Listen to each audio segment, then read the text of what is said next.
अगर संसार की भौतिक संपदाओं में ही सुख होता और अस्थाई सुख होता तो इतिहास प्रमाण है बड़े बड़े राजा, बड़े बड़े चक्रवर्ती सम्राट अपना राजपाट छोड़कर जंगल का मार्ग पकड़ लेते। क्यों? और सब कुछ छोड़कर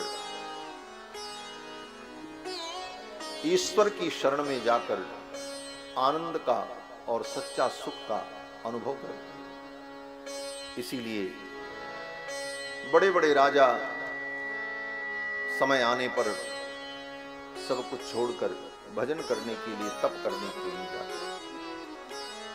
भगवान की जब कृपा होती है तभी इन विषयों को सुनने और सुनाने का सुअवसर मिलता है। सुखदेव जी ने तो पहले ही कहा राजा परीक्षित से कि श्रोतव्यादीनि राजेंद्र नृणाम संति सहस्रशः। सुनने के लिए तो हजारों विषय है और लोग सुन रहे हैं, रात दिन सुन रहे हैं, न सुनो फिर भी लोग सुना रहे हैं। और घर में सुन रहे हैं, बाहर जा रहे हैं तो वहां भी सुन रहे हैं। घर में भी अगर सुनने का मन न हो फिर भी सुनाया जाता है और व्यक्ति सुन करके रोता है, धोता है, दुखी होता है। लेकिन कहो कि भगवान की कथा जरा 2 घंटे बैठ करके सुन लो, मन नहीं लगता।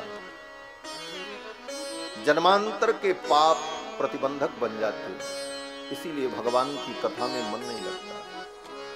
भगवान का नाम संकीर्तन हो तो उस नाम संकीर्तन में भी व्यक्ति बैठा तो रहता लेकिन मुंह से राम नहीं बोल पाता, पाप सिर पर सवार रहता। अगर भगवान का नाम आपने लिया, उच्चारण किया, आज इसका मतलब भले आपको कुछ समझ में ना आवे, गए थे कथा में बैठे थे, सीताराम सीताराम सीताराम सीताराम बाबा जी करा रहे थे, कुछ देर हमने भी सीताराम किया, चले आए, भूल गए। लेकिन ये व्यर्थ नहीं जाएगा, समय आने पर इसका फल मिलेगा। क्या फल मिलेगा? बोले समय आएगा तब पता चलेगा। गोस्वामी तुलसीदास जी महाराज कहते हैं कि राम नाम को सुमिरिबो तुलसी वृथा न जाए। अगर आपने भगवान का नाम लिया है, कैसे भी लिया है, किसी के दबाव में, भय में, संकोच में, न चाह करके, अनिच्छा से, प्रमाद से, आलस्य से, किसी भी प्रकार से अगर भगवान का नाम आपने लिया है तो समय आने पर इसका फल होगा, ये व्यर्थ नहीं जाएगा। गोस्वामी जी महाराज कहते हैं कि राम नाम को सुमिरिबो तुलसी वृथा न जाय। किस प्रकार से? बोले लरिकाई की तैरबो आगे हो तो सहाय। जैसे बच्चे गांव में तालाब में, नहर में, नदी में नहाने जाते हैं तो मौज मस्ती करने के लिए जाते हैं, खेलते, और खेलते खेलते पानी में तैरने का नाटक करते करते तैरना सीख जाते हैं। उस समय वो तो उसको खेल समझते हैं, लेकिन तैरने की कला उनके अंदर जो आ गई, उसका फल क्या मिलेगा ये उन्हें कभी मालूम नहीं रहता। लेकिन जीवन में जब कभी कोई ऐसी समस्या आई और पानी में फंस गए तो वही तैरना उनके प्राण की रक्षा कर लेगा। लरिकाई को तैरबो आगे होत सहाय। जिस तरह बचपन का तैरना आगे जीवन रक्षक बन जाता है, उसी तरह राम नाम को सुमिरिबो तुलसी वृथा न जाए। भगवान के नाम का सुमिरन ये व्यर्थ नहीं जाता है। अभी इसका मतलब नहीं समझ में आता, समय आने पर ये अपना काम करेगा। बोले कैसे? एक महात्मा उदाहरण देते। पुराने जमाने में अलार्म घड़ी होती, अब तो मोबाइल में ही लोग अलार्म लगा करके सो जाते हैं, समय से उठ जाते हैं। पहले पढ़ने वाले बच्चों के पास जिनको समय से उठना है तो अलार्म की घड़ी रखते। और उसमें चाबी भरी जाती थी। रात्रि के 9 बजे 10 बजे उसमें चाबी भरी और रख दिया। जब चाबी भरी तब वो नहीं बजा। जिस समय चाबी भरी उस समय नहीं बजा, उस समय वो आवाज नहीं किया, नहीं बजा। और जब समय आया तो ठीक समय पर अलार्म अपने आप बज गया और आपको उसने जगा दिया। उसी प्रकार ये राम नाम की चाबी भरते जाओ, अलार्म भरते जाओ, ये चाबी भरते जाओ राम नाम की, राम नाम लेते रहो, कृष्ण नाम लेते रहो। समय आने पर ये आपको जगा देगा, आपके जीवन को मंगलमय बना देगा। ये भगवान नाम की चाबी है, इसको भरते रहो। अभी इसका क्या फल मिलेगा इस चक्कर में मत पड़ो। बस राम ही सुमिरिय गाई, राम ही संतत सुनिए राम गुण गाई। राम ही सुमिरिय गाई, राम ही सुमिरिय गाई, राम ही संतत सुनिए राम गुण गाई, संतत सुनिए राम गुण गाई, राम ही सुमिरिय गाई, राम ही सुमिरिय गाई, भगवान का सुमिरन करते चलो, राम जी का गुण गाते चलो। समय आने पर ये अपना काम करेगा, कल्याण करेगा। और ये अवसर बार बार नहीं मिलता। भगवान का भजन, भगवान की भक्ति तो मानव जीवन में ही होती है। यद्यपि अपवाद स्वरूप अन्य योनियों में भी भगवान के भक्त हुए। गजराज भगवान का भक्त था, हाथी था। गृद्धराज जटायु पक्षी थे। और भी ऐसे बहुत भक्त हैं जो पशु योनि में, तिर्यक योनि में, लेकिन भगवान के भक्त हुए, लेकिन अपवाद रूप है। मुख्यतया भक्ति तो मानव जीवन में ही होती है।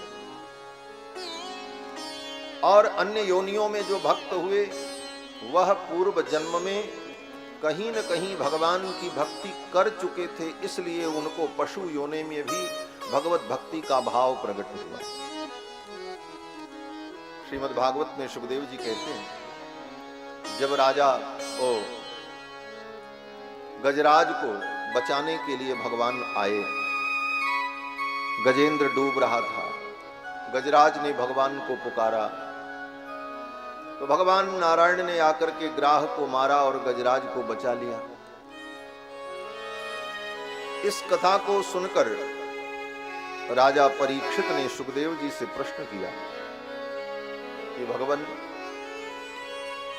तो हाथी था, पशु था, उसको इतनी बुद्धि कहां आई कि ऐसी दुख की परिस्थिति में, विपत्ति में मैं भगवान को पुकारूं? उसको इतना ज्ञान कैसे हुआ? तो सुखदेव जी इसका उत्तर देते हैं कि प्राग जन्मनि अनुशिक्षितम, पूर्व जन्म के संस्कार के कारण, पूर्व जन्म में उसने भगवान की कुछ भक्ति की थी, इस संस्कार के कारण पशु योनि में भी उसे वो ज्ञान आ गया और उसने भगवान को पुकारा और उसे भगवान की प्राप्ति हुई। तो इस मानव जीवन में हमने जो भक्ति की ये व्यर्थ नहीं जाएगी। अगर इस जन्म में कल्याण नहीं हुआ तो अगले जन्म में ये भक्ति आपका उद्धार करेगी और कहीं न कहीं कारण बनेगी। प्राग जन्मनि अनुशिक्षितम, पूर्व जन्म के संस्कार के कारण उस गजराज को भगवान का स्मरण हुआ और गजराज ने भगवान को पुकारा और भगवान ने गजराज की रक्षा की। इसलिए बार बार भगवान की कथा श्रवण करते रहना चाहिए, बार बार भगवान का गुणानुवाद करना चाहिए, बार बार भगवान की चर्चा श्रवण करनी चाहिए, भगवान का नाम लेते रहना चाहिए। इससे वह संस्कार दृढ़ होगा और आगे चलकर हमारा उत्कर्ष होगा। आत्मा का उत्कर्ष भी होता है और अपकर्ष भी होता है।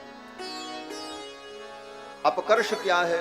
बोले अपकर्ष ये है कि आज मानव बने हैं, और इस मानव जीवन में क्षणिक सुख के लिए, थोड़े से लाभ के लिए, थोड़े से आनंद के लिए हम ऐसी ऐसी गलतियां करते हैं जिन गलतियों के कारण हमारा अपकर्ष होता है। मरने के बाद फिर कुत्ता गधा बिल्ली बन करके कई जन्मों तक भटकेंगे। और अगर सावधान हो गए, सत्कर्म में मन को लगाया, सद्बुद्धि आई, सत्संग मिला, तो फिर उत्कर्ष होगा। उत्कर्ष क्या होगा? बोले आज मानव है, आगे देवता बनेंगे। फिर देवताओं में भी कई प्रकार के देवता होते हैं। देवता तो गंधर्व भी हैं, यक्ष भी हैं, किन्नर भी हैं, लेकिन उनमें भी, देवताओं में भी उत्कृष्ट कोटि के देवता, फिर वहां भी उत्कर्ष होगा और भी उत्कर्ष होगा। लोकपाल इत्यादि तक, लोकपाल और देवताओं में भी जो श्रेष्ठ स्थान है वह स्थान प्राप्त होगा। तो जीव का उत्कर्ष भी होता है और अपकर्ष भी होता है अपने ही कर्मों के कारण, और अपने ही कर्मों के कारण हम सुख और दुख दोनों पाते हैं। काहु न को सुख दुख कर दाता, निज कृत कर्म भोग सब भ्राता। अपने ही कर्मों का भोग हम भोगते हैं, चाहे वो सुख हो चाहे दुख हो।